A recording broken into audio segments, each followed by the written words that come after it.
Donc qu'est-ce que fait le Hamas? Ils ont la possibilité de kidnapper, de tuer 3 enfants et de mettre en deuil toute une nation. Ils vont quand même pas s'en priver. Ils les prennent, 3 balles dans la tête. En plus, c'est enregistré au téléphone. On entend les coups, on entend les enfants hurler. C'est bien, c'est bon. Ça leur permettra de recevoir un peu plus d'argent du Qatar ou des Européens, peu importe. Très bien. Bon, allez, vous l'avez fait, votre truc de scorpion. Calmez-vous, là, dans quelques jours, vous nous rentrez dedans. Non. Israël se met à chercher maintenant, avant qu'on sache ce qui leur est arrivé, se met à chercher. Maintenant, on le sait, pas les enfants vivants. Depuis la première heure, ils savaient qu'ils étaient morts. Ils avaient entendu les coups de feu.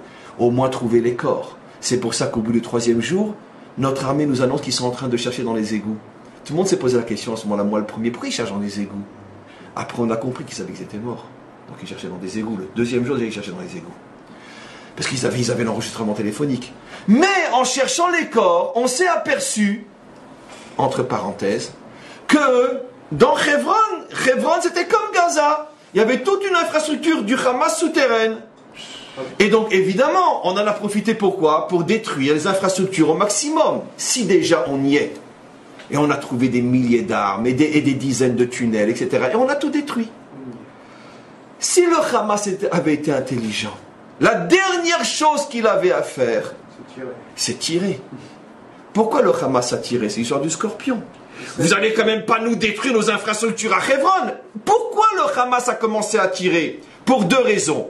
La destruction des infrastructures à Hebron et la remise en prison de 50 terroristes libérés qui, depuis leur libération avec l'histoire de Gilad Shalit, étaient retournés dans le terrorisme. Maintenant, garde le profil bas, je dis au Hamas de Gaza, puisque tu as quelques semaines de faire quelque chose qui va nous faire oublier tous les malheurs, malheureusement, de notre terre. Tellement celui-là va être malheureux. Voilà. Garde le profil bas. On a le sang chaud en ce moment. Vous nous avez tué 3 enfants. On découvre, là, à 10 km de Jérusalem, on découvre ce qu'on découvre. Taisez-vous. Ils nous tirent dessus. 3e erreur. 2e erreur, ils nous tirent dessus.